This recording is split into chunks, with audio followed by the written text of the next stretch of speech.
Welcome to the Banker Lamp. Please enjoy the video. You will begin now.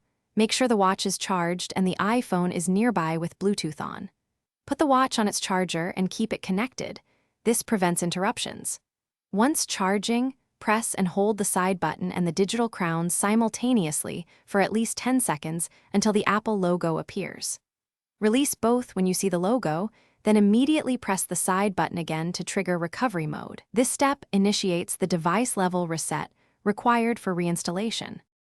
Once the watch restarts, you must confirm recovery. Look for a recovery cable or a Connect to iPhone screen. On your iPhone, open the Watch app.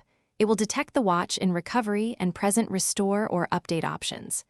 Choose Restore, Erase, and Reinstall if you need a full reinstall or update to attempt a non-destructive repair. Make sure the iPhone stays unlocked and connected to Wi-Fi. The transfer and download can take several minutes, depending on your network speed.